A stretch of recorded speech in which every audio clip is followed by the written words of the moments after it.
با درود خدمت شما بینندگان خوب تلویزیون ایرانیان کانادا، تلویزیون ITC. ضمن تسلیت مجدد در رابطه با فاجعه دردناکی که برای خیلی از ما هموطنان عزیز واقعا این فاجعه دردناک بود، در حادثه هوایی اوکراین رخ داد، 2 تن از وکلای با تجربه ما، آقای پاول میلر و خانم پونه سوراسرافیل از دفتر وکالت هاوی ساکس اند هنری در استودیو تشریف دارند تا به سوالات حقوقی ما در این رابطه جواب بدن. Okay, thank you, Mr. Miller, and thank you, Punejan, for taking your time and being here, especially for supporting our Iranian community. And I want to start with you, Mr. Miller. Can you talk about your background and experience, especially in aviation law? Sure. First, let me thank you for having us here today. Horrible circumstances that I'm still trying to figure out and deal with, and our sympathies go out to the entire community. I've been practicing law for 23 years. I started working in aviation law back in around 2005 when the Air France plane crashed at Pearson. We acted for 184 passengers.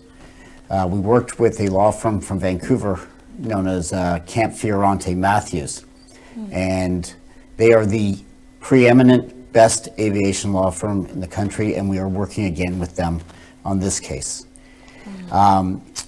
So we worked on that Air France case. I then acted for 7 widows on a plane crash in Halifax. A cargo 747 cargo jet took off. It crashed just after takeoff, and we acted for the widows who all resided in South Africa, Zimbabwe, and Australia. So we're very used to working around the world. We are presently working with Camp Fiorante on the Ethiopian Airlines case for the Canadians, for a few Canadians that passed away in that horrible crash in March. We are also with Camp Fiorante in the Fly Jamaica case from November of 2018 when it had a very difficult landing and crashed returning to Guyana. So we have a long history of working together, a long history of success, and I think it's very important for whoever acts for people in this case that they hire people with experience in this area, because it is a complicated area and it is unlike any other area in injury law. Exactly. Yeah, you're right, because it's very complicated and not so many people know about, especially this type of tragic. Okay, Pune Jan, man با شما فارسی. It's okay, I talk to you in فارسی. خانم پونه سوراسرافیل هستن، از همکاری میکنین با آقای پاول میلر. شما میخواین صحبت‌های ایشون رو بگین یا خودتون؟ من اول اگه اجازه بدین حتما خواهش میکنم. تسلیت عرض کنم خدمت بینندگان عزیز و تمام بازماندگان این فاجعه بزرگ، اعضای خانواده. جامعه ایرانی بسیار جامعه کوچیک و خیلی وابسته‌ای تو کانادا و ما همه یه جورایی تحت تاثیر قرار گرفتیم و خیلی سخته هضم کردن این فاجعه. من هم به نوبه خودم تسلیت میگم. من دوره کارآموزیم رو در هاوی ساکس اند هنری میگذرونم و بعد از این دوره کارآموزی، بعد از دانشکده حقوق، پروانه کار رو کسب میکنم، بهش میگن آرتیکلینگ، و همکاری میکنم. از سال 2010 من تو این دفتر وکالت مشغول به کار بودم تا به امروز.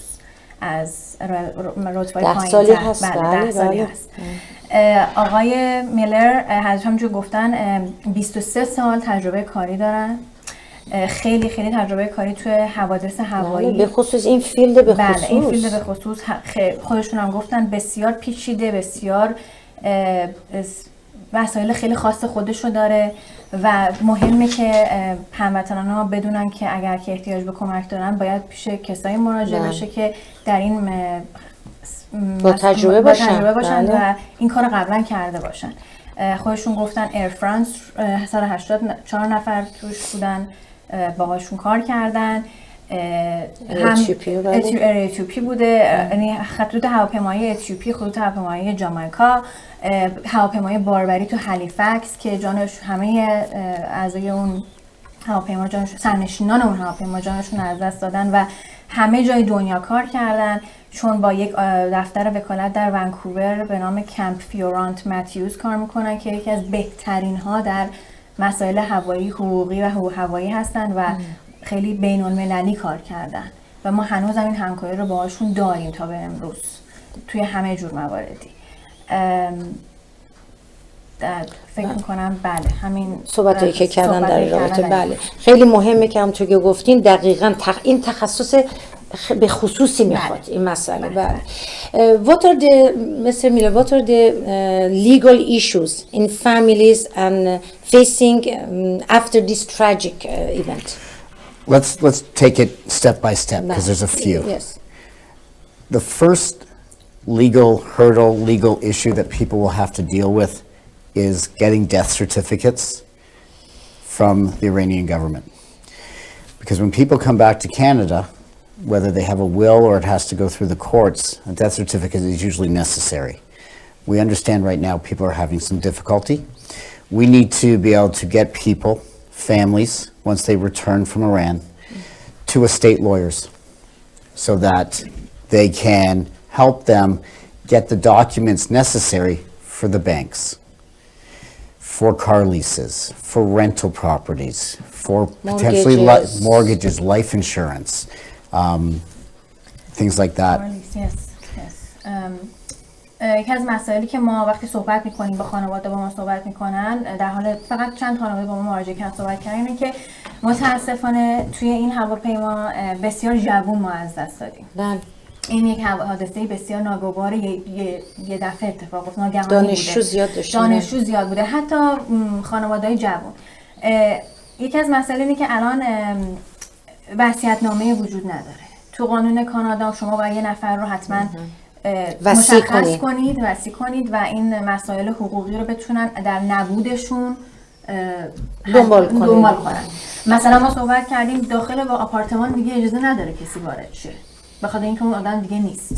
آپارتمان قفل درش و نمیذارن وارد بشی. بانک ها همه بسته شده حسابا. ماشین میخوان، اگر مثلا ماشینشون لیس بوده، کی میخواد بعد از این ادامه بده این لیس رو؟ کی میخواد تیک‌اوور کنه؟ و ما با یک دفتر لافرم دیگه که اتفاقا همین حوادث هوایی رو خودشون دفتری هستن که کارهای وصیت‌نامه، کارهای حقوقی وصیت‌نامه، هر چیزی که بعد از مرگ اتفاق میفته رو انجام میدن به نام هال اند هال در تورنتو.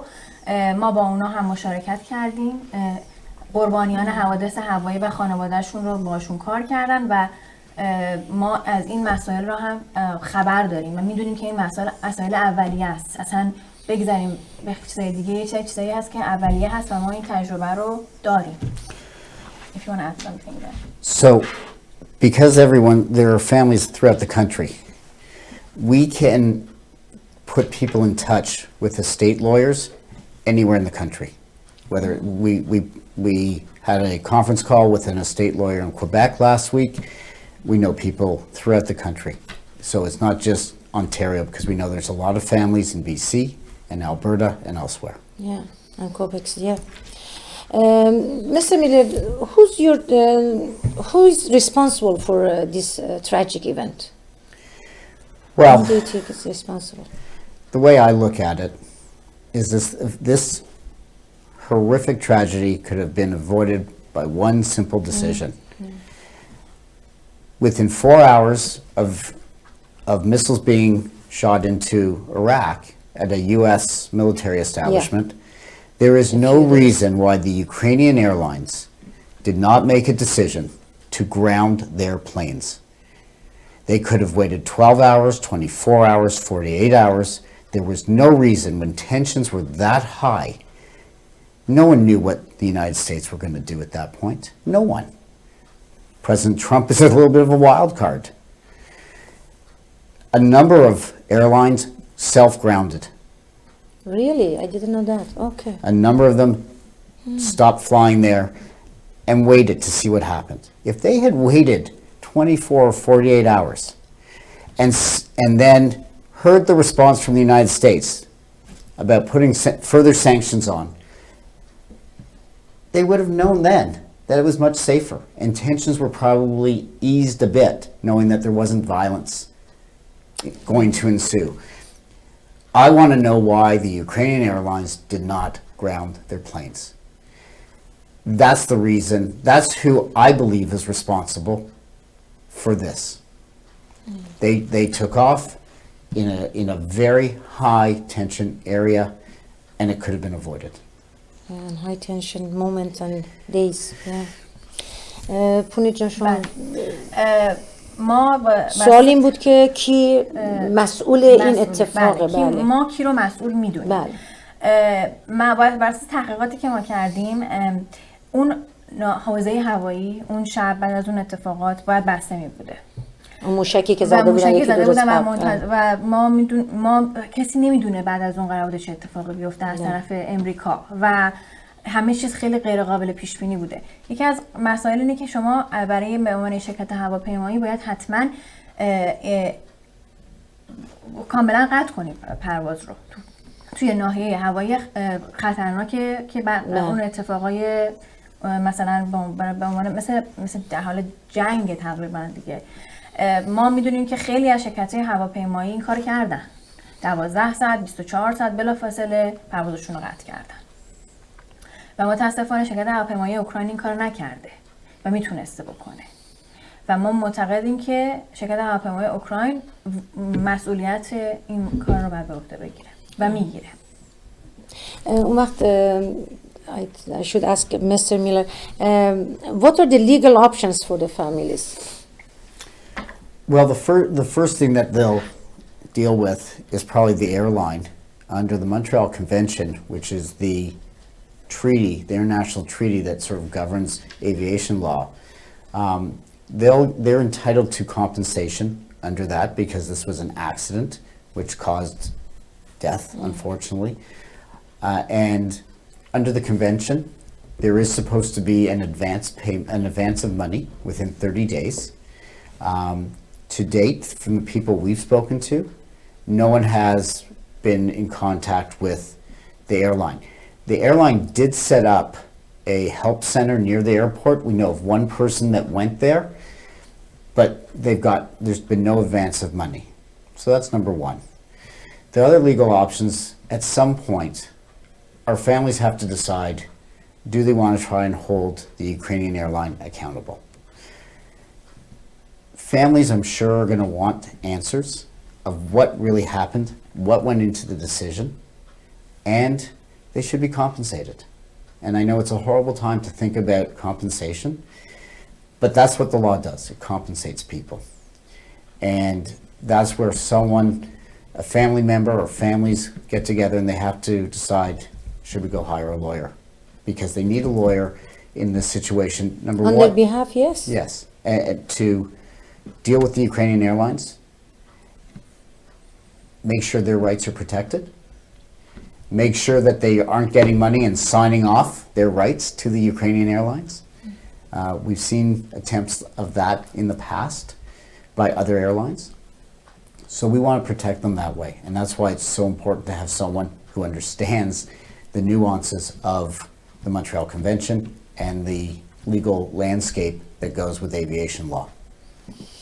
بله، سوال این بود که آپشنای خانواده ها چیه؟ از نظر خب یکی از مسائل خیلی مشخص اینه که این انقدر مسئله ناراحت کننده و غیر قابل هضمیه که اصلا معمولا اولش نمیخوان صحبت کنن. نه که بخوان صحبت که اصلا نمیشه صحبت کرد و دوم این که خب قانون عزیزانت رو به شما بر نمیگرده. ولی شما اگر این ایرلاین اوکراین رو بخواین ما میخوایم یعنی مسئول بدونیم اونم زیر نظر کنوانسیون مونتریال هستش که این قانون رو میذاره که شما اگر خط پروازی هستیم و یک اتفاق بیفته و مثلا مسئله دلیلم نداره بدونیم چرا اون اتفاق افتاده، حالا یا موشک خورده، نقص فنی بوده، اتفاق افتاده و توش جان باخته داریم، ما جانشون رو از دست دادن سرنشینان. یه قانون هست که اون خط هواپیمایی مسئول خواهد بود، غرامت باید به خانواده بده و حالا اون مبلغ غرامت همون قسمت مهمیه که یک وکیل با تجربه باید باشه که بتونه تمام این مسائل حقوقی رو بدونه و چجوری بتونه به بهترین نحو حق درست این خانواده ها رو از نظر غرامت بگیره. این بستگی به این داره که ما بدونیم که بالاخره چی شده، برای خط هوایی رو مسئول بدونیم و هر کسی با کنوانسیون مونتریال همونجور که ما میدونیم کار نکرده. این مسئله خیلی حساسیه و از نظر غرامت الان ما شنیدیم که مثلا ایرلاین خطوط هوایی یه دونه مبلغ اولیه میخوان بدن و اون مبلغ اولیه رو به کسی بدن که اعضای خانواده باشه. خیلی از اعضای خانواده الان اینجا نیستن، ما صحبت کردیم اصلا کسی حتی باشون صحبت هم نشده هنوز. از طرف هواپیمای اوکراینی مرکزی رو نزدیک فرودگاه گذاشتن که مردم برن اونجا یه سری فرم پر کنن بدن اینفورمیشنشونو، ولی این مبلغ اولیه رو حتی اگر یک وکیل نباشه اونجا کمکشون کنه سوالاشون رو جواب بده میتونن با یه امضای خیلی کوچیک ندانسته حق و حقوقشون رو بگیرن.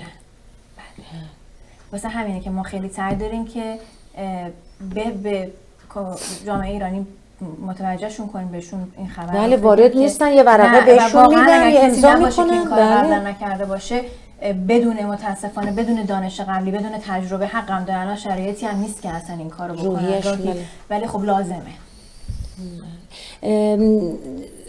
Just want to ask you something. Has been proven Ukraine airline is responsible or nothing's been proven yet. Okay, but you can go after them. We can absolutely go after them because of the Montreal Convention, and we have jurisdiction for anybody who is a citizen here who had a round-trip ticket from Canada and returning to Canada. So we can work with those who are permanent residents and students who are returning to Canada. So we know that the Iranian government has said that there was an accident, that they shot the plane down. We believe that, number one, that the Ukrainian airlines, in law, the term is negligence, acted negligently. They didn't act reasonable. I've been asked, well, why not go after the Iranian government? I don't want to. There's a number of reasons. One, I'm not going to sue the Iranian government on behalf of people who live here. In Canada. But have family still in Iran. I don't know what the ramifications would be. That's true. I've seen that some want to sue the military. Again, I don't want to put anybody at risk. I don't know what's going to happen to the family. The political climate in Iran. What we hope is that with working with the Canadian government through diplomatic channels, because Prime Minister Trudeau came out right away and said, we expect Iran to compensate the families. We want to work with the Canadian government through diplomatic channels to deal with this in the appropriate manner and at the right time. A lawsuit against Iran and the Iranian military is not the way. That's interesting. Yes. جالبه. بله خیلی. ما یکی از مسائلی که میخوایم مطمئن هستیم توش و خیلی فکر می‌کنیم راهکار درستی باشه اینه که ما از طرف خانواده ها اگر که این کار رو انجام بدیم خیلی عقیدمون اینه، خیلی محکم هست پشتوانه نیستیم که حکومت و دولت ایران و حالا اون کسایی که بالاخره به اشتباه این موشک رو متاسفانه عمل انجام شده رو ما در جایگاهی نیستیم که این کار رو بکنیم. ما یک دفتر وکالتی هستیم که از طریق کنوانسیون مونتریال، از طریق مسائل هوایی، از طریق مسئولیت، یعنی در واقع میخوایم بگیم که اوکراین مسئولیت رو باید قبول میکنه، بی‌مسئولیتی کرده، اشتباه کرده و اون راهکار درست رو برای غرامت ما غرامت درست گرفتن میدونیم. این مسائل مسائلی که دیپلماسی باید حل کنه اگه بخوایم دولت ایران رو مسئول بدونیم، ما جایگاهمون جایگاهی نیست که این کار بکنیم. جالب گفتن آقای جاستین ترودو، یعنی ایشون روابط دیپلماسی رو اعتقاد دارن که میتونن از طریق روابط دیپلماسی غرامت لازم رو واسه خانواده بگیرن. راهش اونه، از طرف حکومت کاناداست. ما نه قراره خانواده ها رو بیشتر از این مورد فشار قرار بدیم، نه قراره اصلا کاری رو بکنیم که خدای نگهدار اذیت شن. اینجا به همین جوریش خیلی اذیت شدن و درست نیست که اصلا فشار نادرست و فشار بی‌دلیل روشون باشه. ما راهی رو میریم که مطمئنیم که میتونیم این غرامت حقشونه، سوالاشون رو حتی جواب بدیم، ولی اینکه بخوایم سیاست رو داخلش بکنیم، ما این راه رو اصلا نه درست میدونیم نه لازم میدونیم. Can you, Mr. Miller, tell us about the different types of compensation is available for the families? Sure. So, number one, whatever they have had to take out of their pockets, for instance, to fly back to Iran to deal with family matters, they should get that money back. We spoke with one family last night that said the government of Iran was covering the cost of the funeral, which, if that's the case, that's great. But if there are funeral costs that people incur, that's something that they should get compensated for. In Ontario, and it's a little bit different throughout the country, but I'll deal with Ontario. Under the law, when someone passes away, the surviving family members, parents, grandparents, children, aunts, uncles, brothers, sisters, can make a claim for loss of what's called care, guidance, and companionship. Basically, the loss of the relationship. So and there is no way to quantify it. Yeah. The courts have, and we deal with that. Another aspect will be, if you look at the people on that plane, these were highly successful, educated people who were either earning a good living or were going to. Yes. And from what we can tell so far, a number of these young people who had careers in front of them were going to help support their parents as their parents got older. And that's an aspect. The loss of income can be recovered. And whatever services these young people would have provided to their family over the years, that can be compensated. There are other types of compensation, such as punitive damages against the airline. We don't know why they took off yet, but if there is any evidence that suggests that it was just a reckless decision, then we could argue for punitive damages. So there are a variety of types of compensation that families can get. Now, because everyone's different, every family situation is very different. The money that they could earn was different. We really believe that everyone deserves an individual assessment and that they should have their own lawsuit and not go in what's called a class action, because that way you're not being dealt with individually. پونه جان، من جالب اگه صحبت‌های شما هم گوش کنم، بخصوص این کلاس اکشنش رو بعداً برام توضیح بدین برای بینندگان. اول از این که بگم که ما سوال این بود که چه راه‌های مختلفی هست برای اینکه کامپنسیت.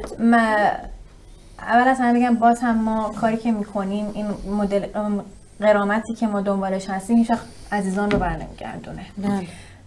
ولی در ایالت آنتاریو یه قانونی هست که اگر که اعضای خانواده عزیزشون رو از دست دادن، در واقع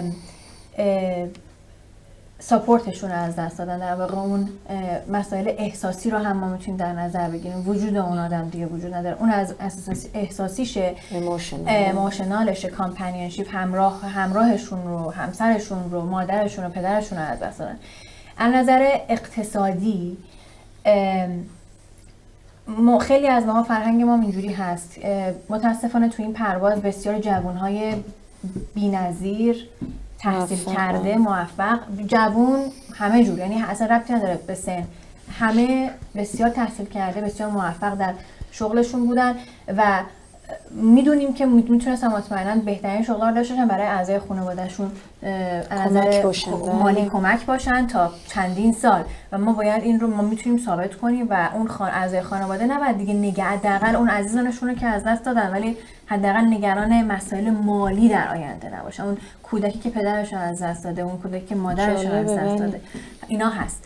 جو این که out of pocket یعنی همون از جیب پول دادن، خرج کردن.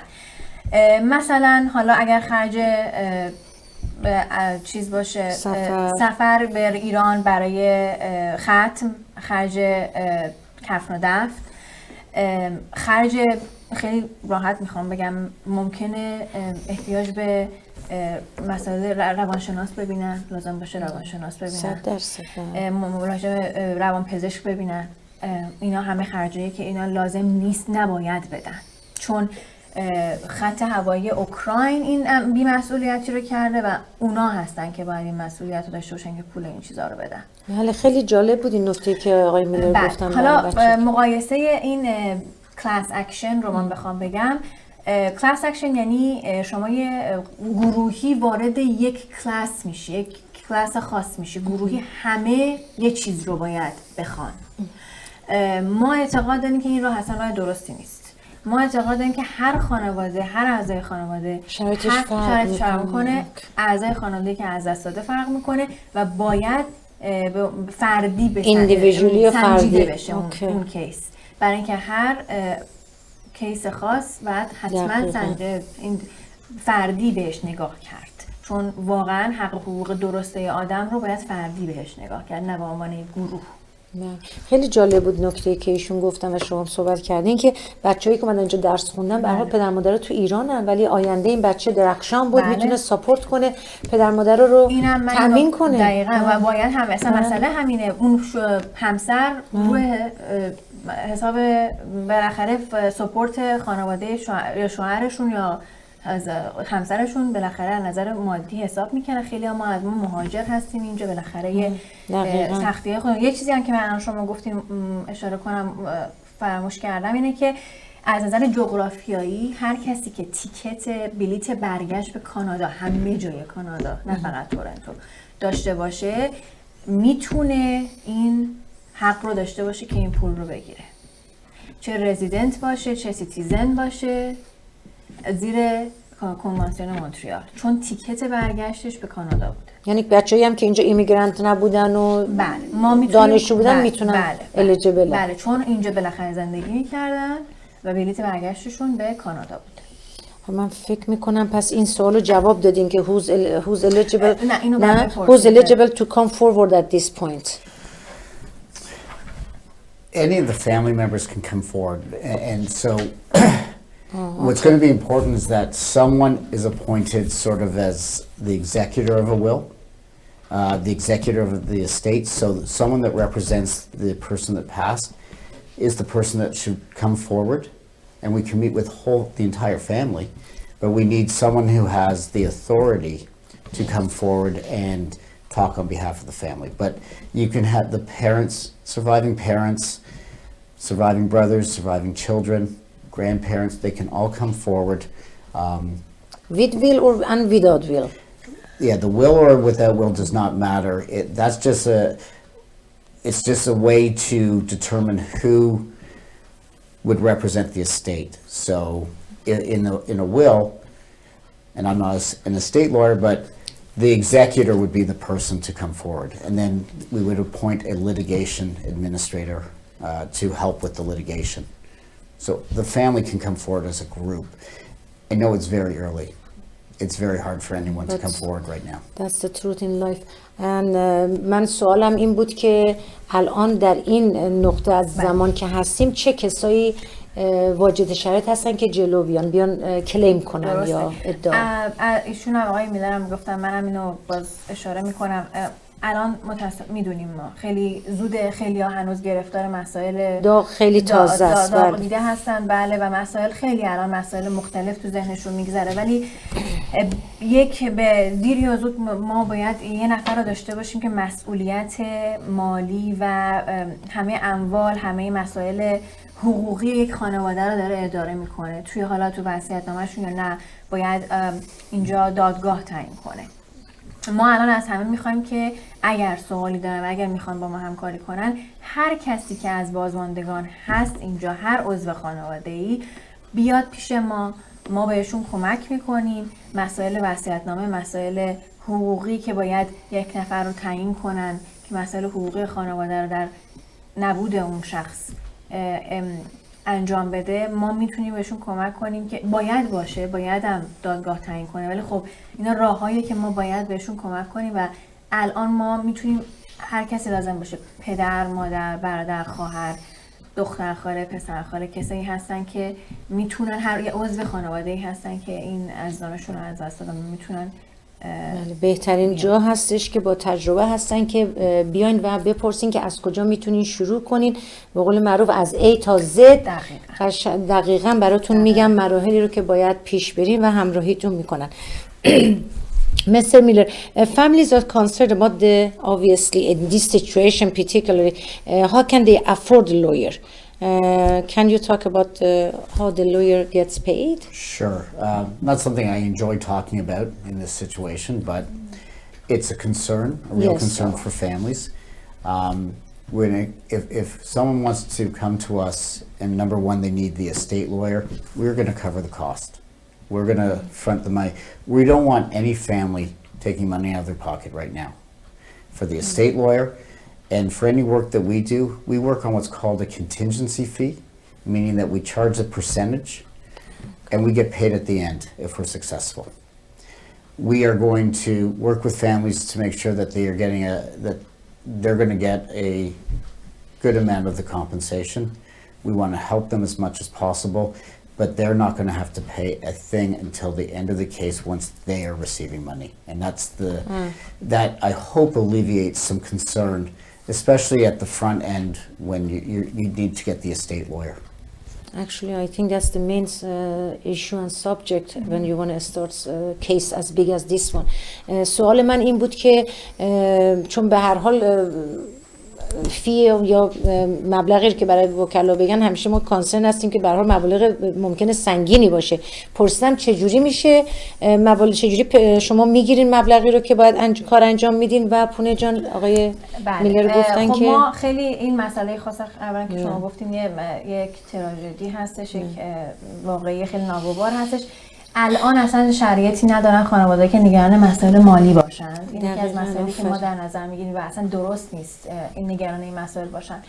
از نظر مسائل وصیت‌نامه، مشخص کردن اون شخصی که باید مسائل استیت و خونه و انجام کارلیسشون با بانک اکانتشون رو انجام بده، ما گفتم ما یک به دفتر وکالتی کار میکنیم که خیلی کار کشته هستن تو این کار و اینکه اون مبلغی رو که اون دفتر لافرم میخواد برای این کار در نظر بگیره رو ما تقبل خواهیم کرد اگر که با ما کار کنه اعضای خانواده، اصلا نباید نگران اون مبلغ باشن. ما از قبل من فکر می‌کنم در مسائل شبیه این مسائل که بسیار دردناک و بغرنجه مسئله خیلی بزرگیه و یک چی میگن باری روشونه ها. ما دقیقاً قصدمون همینه. پیس آف ماینده که شما مجبور نیستین پولی بدین. اصلا از نظر مالی نباید نگران هیچ چیزی باشن و اینکه جوری که ما در نظر میگیریم برای بالاخره مبالغی که میگیریم از اعضای خانواده ها اینه که ما یک درصدی رو اونم آخر وقتی که یک پرونده حقوقی تموم میشه یه درصدی رو اصلا در طول این پروسه هیچی ما ازشون هیچ قسمت هیچ مدل نمیگیریم. وقتی آخر این پرونده بسته شد و ما به بهترین شکل تونستیم همون چیزی که حقشونه بگیریم، یه درصدی رو از اون آخر سر و از دریافتی برمی‌داریم. بسیار منصفانه است. به هر حال عزیزان دفتر هاوی اند ساکس اند آقای وکلایی هستن اینجا و همونطور که اول برنامه گفتم در این کیس به خصوص خیلی با تجربه هستن و چند موردی رو کار کردن. I just want to ask you in the end if you want to add anything to everything we said.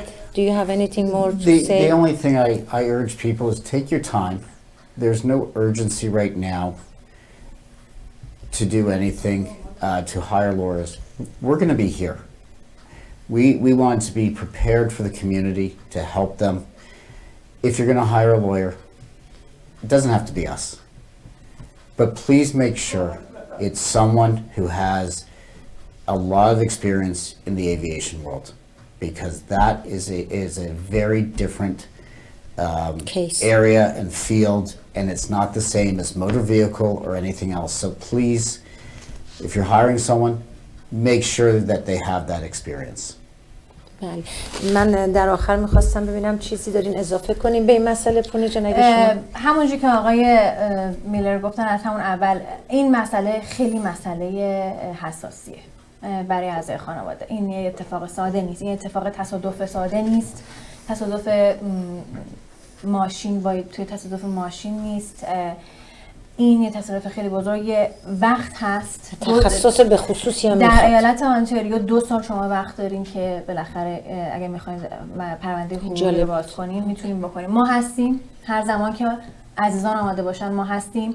تنها خواهشی که داریم اینه که من گفتم این و ایشون هم گفتن، این یه مسئله خیلی حساس و خاصیه، یه اریای خاصی از حقوق، مسئله حقوقیه که حوادث هواییه در واقع و مسائل بین‌المللی توش داره، مسائل کنوانسیون‌های مختلف توش داره و باید یه نفر رو در نظر بگیرن. قرار نیست ما باشیم حتما، ولی یه نفر در نظر بگیرن که قبلا این کار رو کرده باشه، چون با تجربه باشه تو این زمینه. ما الان دیگه تو شرایطی نیستیم که متاسفانه یه خبر بد دیگه‌ای به این خانواده برسه.